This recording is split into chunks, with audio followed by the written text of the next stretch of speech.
Continuando com a série Eventos Finais, ouviremos agora o tópico número 6, com o tema O Fim do Pecado, parte 1. Semana passada nós estudamos sobre o milênio, ou seja, nós terminamos o assunto acerca do milênio.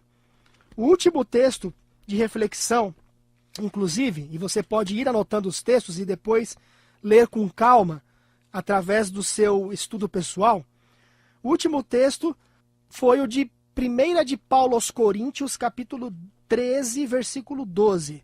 1 de Paulo aos Coríntios, capítulo 13, versículo 12.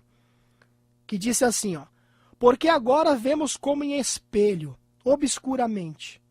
Então veremos face a face. Agora conheço em parte.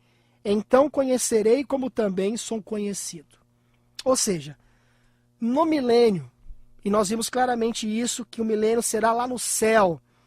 Mas enfim, lá no céu, quando estivermos no milênio, e Deus queira, obviamente que Ele quer, mas precisamos colaborar com Ele para que Ele faça essa obra em nossa vida. E se Deus quiser, nós salvos ali no milênio, estaremos então participando do julgamento. De quem? Daqueles que se perderam, dos ímpios, dos anjos maus, do próprio Satanás, enquanto Satanás e os anjos maus estarão aqui na terra, desolada e vazia, assim como foi lá na época da criação em Gênesis capítulo 1. Muito bem, neste momento, no milênio, tudo aquilo que nós não entendíamos, tudo aquilo que nós víamos de uma forma obscura, não compreendíamos, agora será revelado de forma clara. E veremos a justiça de Deus. Veremos que Deus realmente é justo. Veremos que tudo aquilo que poderia ter sido feito para salvar o ser humano foi feito. E que realmente Deus estava certo neste conflito contra Satanás. Porque Satanás afirma que Deus é injusto. Entre aspas, é claro, ele quer afirmar isso.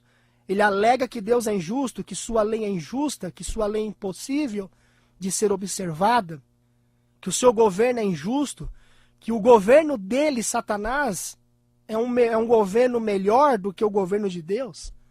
Mas neste momento, todo o universo verá que Satanás mentiu e que ele realmente é enganoso e mentiroso e que Deus realmente é verdadeiro.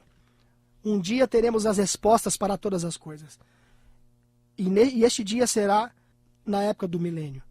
Então, entrando na outra parte, digamos assim, na sequência deste assunto, se dará o que então após isso? O fim do pecado. Eu quero contar aqui algo para vocês, que existe um túnel de 27 quilômetros de circunferência, nas profundezas da fronteira entre a França e a Suíça.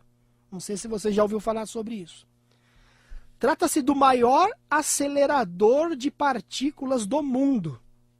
Uma máquina enorme, pessoal, projetada para que partículas subatômicas colidem a uma velocidade tremenda. A ideia por trás deste bilionário acelerador de partículas olha só, é descobrir o segredo da natureza dos átomos.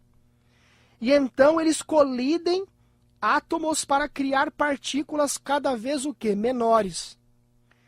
E várias pessoas, no entanto, estavam preocupadas com o andamento deste experimento. Estavam preocupadas com isso. Porque essa máquina gigante, ela poderia, olha só, criar buracos negros. E então ia destruir o mundo. Muitos até entraram com uma ação judicial. Então isso é fato. Entraram com uma ação judicial com o objetivo de parar tal experimento. Bom, a ação judicial não teve sucesso, como você já pode imaginar. O acelerador de partículas começou seus testes e nós ainda estamos aqui. Estamos vivinhos da Silva, não é? Nenhum aparelho criado pelo homem, não importa o seu poder de destruição, jamais irá destruir este mundo. Amém? Jamais. Contudo, o mundo que conhecemos, ele terá um fim. Este mundo de pecado, ele terá um fim. Ele chegará ao seu fim. E nesse estudo, então, no estudo de hoje, obviamente que nós vamos começar este tópico, não vamos terminar ele hoje, o tópico O Fim do Pecado. Começando, então, este tópico, nós vamos começar a ver Como que isso vai acontecer? Conforme nós vimos então na última vez, e você que tem acompanhado esta série, você vai se lembrar, nós vimos que a terra estava desolada. No milênio ela fica desolada, sem forma, vazia, escura. E ela fica desta maneira com Satanás e os seus anjos maus, apenas Satanás e os seus anjos vivos. E lá eles ficam aprisionados por 1000 anos, para refletirem sobre os resultados de sua terrível rebelião. Alguém perguntou assim, que o texto que diz que Satanás fica aprisionado durante 1000 anos, diz também para que ele não engane mais as nações, né, de Gog a Magog, em outras palavras poderíamos dizer isso. Inclusive a Bíblia cita isso exatamente porque ele está preso por uma cadeia de circunstâncias. A ideia do texto é mostrar exatamente isso.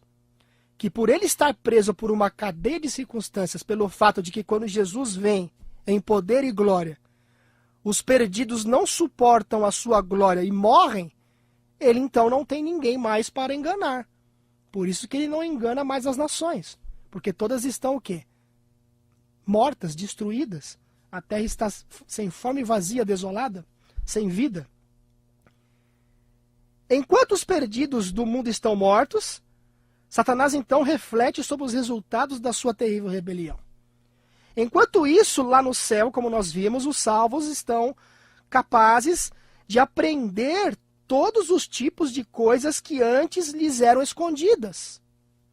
Coisas que os ajudaram a compreender a imparcialidade do julgamento de Deus. Não é? Ou como Paulo diz sobre o que acontecerá quando Jesus retornar, como nós acabamos de ler, agora conheço em parte, então conhecerei como também sou conhecido. 1 de Paulo aos Coríntios, capítulo 13, versículo 12. O que acontece então após o final do milênio? O que acontece após o final do milênio? Vamos ver Apocalipse capítulo 21, versículo 12. Anote o texto, leia com calma depois, caso você não conseguir acompanhar a leitura comigo. Apocalipse capítulo 21, versículo 12. Ou melhor, 2, perdão. Apocalipse 21, versículo 2. Vi também a cidade santa, a nova Jerusalém, que descia do céu, da parte de Deus, ataviada como noiva adornada para o seu esposo. Aqui nós vimos então sobre a nova Jerusalém. A palavra Jerusalém aqui, ela significa o quê? Cidade de paz. Esse é o significado da palavra Jerusalém. Cidade da paz. Infelizmente, a antiga Jerusalém, como você e eu sabemos, ela foi poucas vezes um lugar tranquilo. Poucas vezes a antiga Jerusalém foi um lugar tranquilo. A cidade antiga raramente seguiu a palavra de Deus como deveria. E assim ela foi destruída, como nós sabemos, mais de uma vez. Esta nova Jerusalém, portanto, que nós mencionamos aqui, lendo o texto bíblico, ela vai durar para sempre. Ela durará eternamente. E a boa notícia, para mim e para você, é que por meio de Jesus, todos poderemos ser cidadãos dessa cidade. Amém? Talvez você está me ouvindo hoje, talvez você está vivendo num lugar apertado, tendo que dividir o espaço com seus filhos, talvez no mesmo quarto, não é? Talvez com ratos andando para lá e para cá, talvez ao lado de um córrego, ou talvez você está para ser despejado da sua residência. Enfim, eu não sei, mas Deus sabe todas as coisas. Talvez você está sofrendo em relação a essas circunstâncias, relacionado a local, a moradia. Saiba, meu amigo e minha amiga, que há boas novas para você. Você é convidado e convidada para morar um dia nessa nova cidade, amém? E esse dia está chegando, esse dia está pertinho. Em Apocalipse capítulo 21, versículo 2, João vê essa nova Jerusalém que desce do céu. Do que se trata então tudo isso? Ou seja, após o período de 1000 anos no céu, terminando este período do milênio, Cristo então, com os salvos e a nova Jerusalém, o que? Retornam à terra. E à medida que a cidade se aproxima do planeta relembrando, um planeta desolado, um planeta escuro. Jesus então ordena agora que os ímpios mortos, ou seja, aqueles que morreram perdidos, inclusive duas classes de ímpios, tanto a classe que permaneceu morta quando Jesus arrebatou a igreja, na sua vinda visível, tanto a classe que morreu devido ao resplendor da vinda de Cristo no arrebatamento.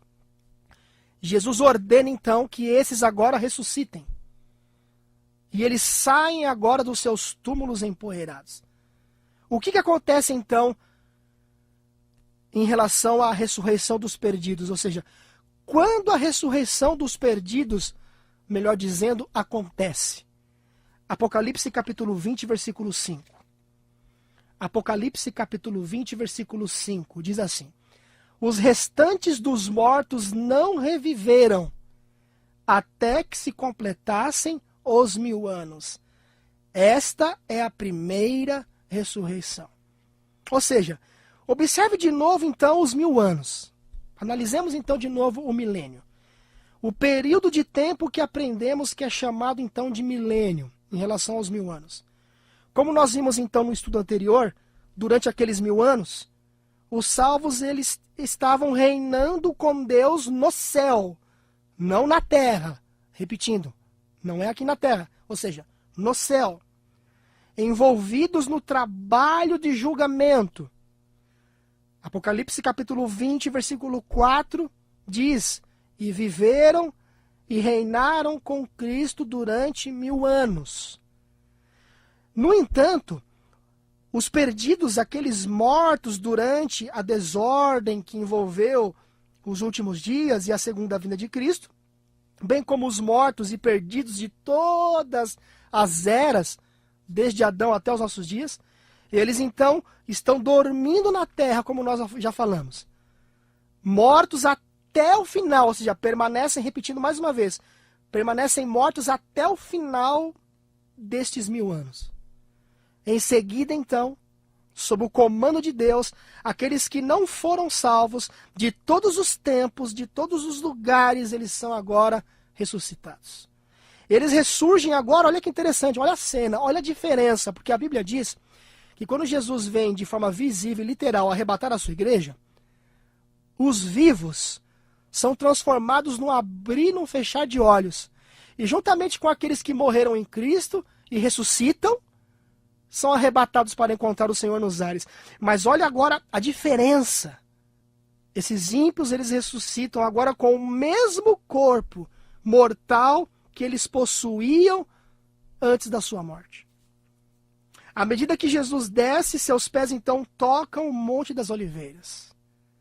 Um terremoto muito forte fende a montanha pelo meio e haverá então ali o quê? Um vale muito grande. Isso está em Isaías, melhor dizendo, Zacarias, anote e leia depois, Zacarias capítulo 14, versículo 4. Zacarias 14, versículo 4. E então a Nova Jerusalém, a grandiosa cidade de Deus, desce dos céus, e a sua base, ou seja, a base dessa cidade, ela descansa sobre a planície que agora passa a existir ali no Monte das Oliveiras, onde Jesus então prepara este local para receber a Nova Jerusalém. Mas é interessante, não é? Os ímpios ressuscitam da maneira que eles baixaram a sepultura, ou tombaram ali. Se morreram com câncer, ressuscitam da mesma maneira. Se morreram sem uma orelha, ressuscitam da mesma maneira. Se morreram sem um olho, ressuscitam da mesma maneira. Se morreram carecas, eu estou ficando um pouco careca aqui, ó, né? A minha careca, aquela careca que o pessoal chama careca do padre, né? Ressuscitam do mesmo jeito, bem diferente daqueles que são transformados quando Jesus vem para arrebatar a sua igreja. Com os mesmos sentimentos, olha que interessante, hein? Aqueles que morreram com sentimentos de ódio, de ira, ou morreram assaltando, ou morreram estrupando alguém, ou qualquer outra mentalidade maligna, eles ressuscitam exatamente com as mesmas disposições mentais que os levaram à tumba. Impressionante. E segundo a Bíblia, quais recompensas, então, terão as pessoas nas várias ressurreições? Bom, Evangelho de João, capítulo 5, versículo 28 e também versículo, vamos ver aqui, 29. Evangelho de João, capítulo 5, versículo 28 e 29 diz o seguinte. Evangelho de João, capítulo 5, versículo 28 e 29. Não vos maravilheis disto, porque vem a hora em que todos os que se acham nos túmulos ouvirão a sua voz e sairão. Os que tiverem feito bem para a ressurreição da vida, e os que tiverem praticado o mal para a ressurreição do quê? Do juízo. Interessante, então, que segundo a Bíblia haverá recompensas, tanto para aqueles que ressuscitarão na primeira ressurreição, tanto para aqueles que ressuscitarão na segunda ressurreição. Qual ressurreição todos nós, então, deveríamos lutar para fazer parte? Porque nós não sabemos o dia de amanhã. Você não sabe se você vai morrer em Cristo. Eu não sei também se eu vou morrer em Cristo. Eu gostaria de estar vivo, sem passar pela morte, não é? Mas se tiver que morrer, tomara que eu morra em Cristo. A Bíblia diz qual ressurreição devemos fazer parte. Apocalipse capítulo 20, versículos 5 e 6. Apocalipse capítulo 20, versículos 5 e 6. Os restantes dos mortos não reviveram, até que se completassem os 1000 anos. Esta é a primeira ressurreição. Bem-aventurado, versículo 6. E santo é aquele que tem parte na primeira ressurreição. Sobre esses, a segunda morte não tem autoridade. Pelo contrário, serão sacerdotes de Deus e de Cristo, e reinarão com eles os 1000 anos. Eu fico pensando, né? Imagine alguém, por exemplo, uma mãe e um filho que morreram. De repente morreram num acidente. De repente estavam indo para um congresso missionário. Nós não sabemos como é que a vida daquelas pessoas estavam em relação a Cristo. Não é? Só Deus conhece os corações. E indo para aquele congresso missionário, um caminhão veio na contramão, bateu de frente. E a mãe e o filho morreram na hora. A mãe e o filho foram sepultados na mesma sepultura. E quando Jesus então volta para arrebatar a sua igreja, e aí vem a primeira ressurreição, a mãe ressuscita. Inclusive, eu estou colocando aqui, obviamente, uma imaginação, não é? Vamos imaginar esse relato, tá? Vamos imaginar que antes desta mãe e deste filho morrerem, eles sempre conversavam, olha, se um dia nós morremos, eu gostaria de ser sepultado junto com você. A mãe, por exemplo, dizendo para o filho, para que na manhã da ressurreição nós venhamos ressuscitar juntos. E o filho, amém, mãe. Vamos fazer isso então, eu também concordo, vamos pedir para os familiares fazerem isso, caso isso aconteça. E aí, de repente, aconteceu esse acidente. Imagina a cena. A mãe ressuscita na primeira ressurreição, só que vê que ao lado ali do seu sepulcro permanece, de repente, um local ainda cimentado. Alguém foi colocado ali. E no milênio, a mãe sabe que é o seu filho que ficou ali. De repente ele morreu despreparado. De repente morreu com algum pecado acariciado.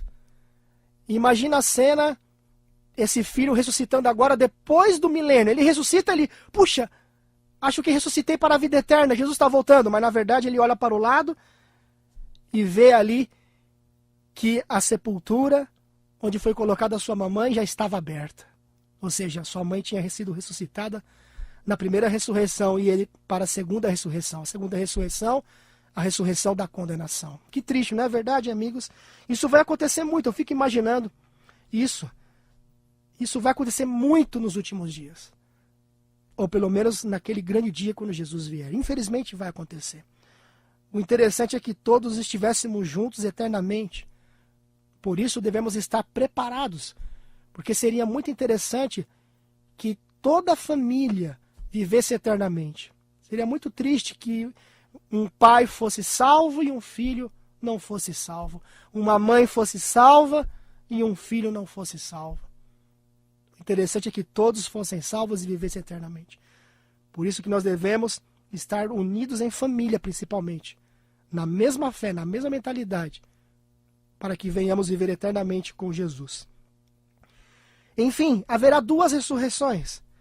Daniel capítulo 12, versículo 2, livro de Daniel, do profeta Daniel no Antigo Testamento, capítulo 12, versículo 2, Daniel capítulo 12, versículo 2, diz assim: muitos dos que dormem no pó da terra ressuscitarão, uns para a vida eterna, outros para a vergonha e horror eterno. Eu quero terminar aqui comentando algumas coisas. 2 ressurreições vão acontecer. 2 ressurreições vão acontecer. A primeira ressurreição ocorre na segunda vinda de Cristo. Esta é a ressurreição daqueles que por todas as vastas eras morreram em Cristo.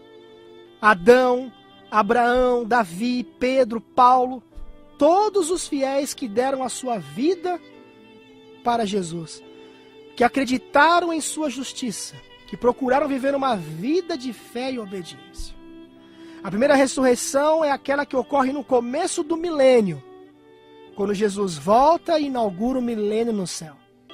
E ele então leva uma multidão incontável para estar com ele na Nova Jerusalém, que depois descerá do céu.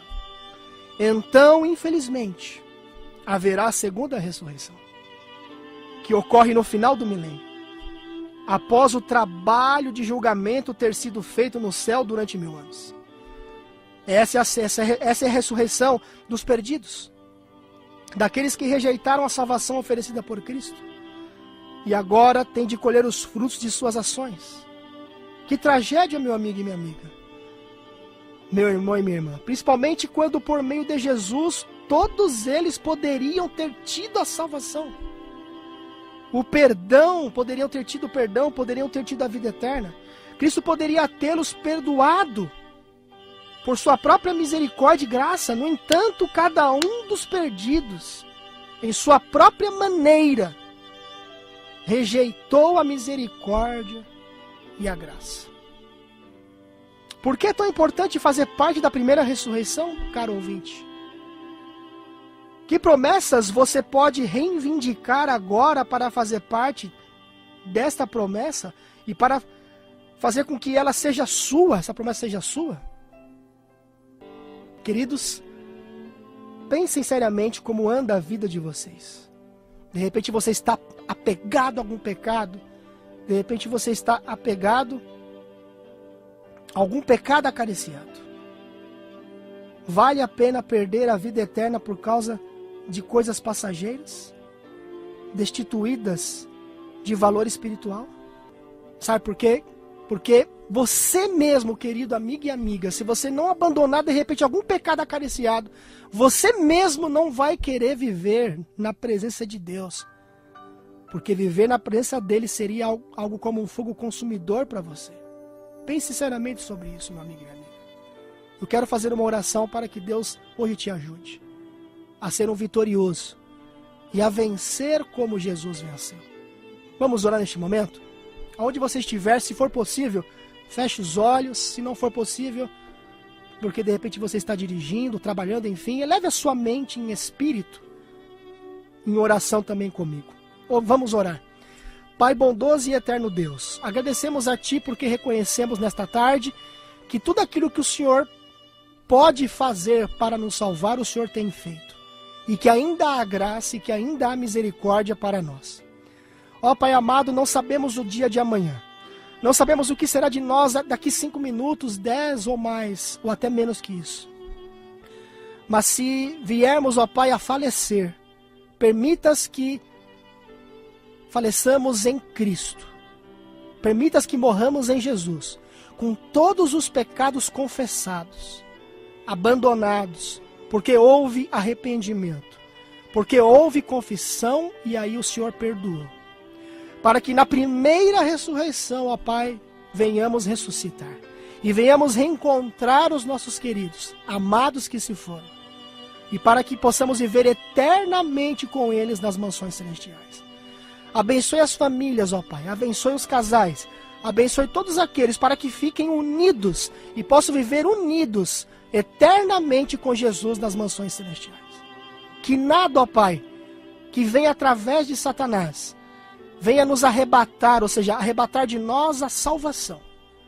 Que nada venha arrebatar de nós a promessa que o Senhor tem nos dado de viver eternamente com Jesus. Dai-nos forças para vencer toda tendência herdada e cultivada para o pecado. Que o Senhor venha eliminá-las do nosso caráter e venha preparar uma igreja, um povo, no caso, santo, que aprenda a dizer não ao pecado e venha perante todo o universo justificar a Cristo, provando para todo o universo que Satanás é mentiroso e que Cristo é verdadeiro, quando disse que unido a Ele, como Ele foi unido ao Pai, podemos vencer assim como Ele venceu. Entregamos tudo em Tuas mãos, com a certeza que o Senhor ouviu esta oração e que se nós fizermos a nossa parte, o Senhor fará a sua parte. Em o nome de Jesus. Amém.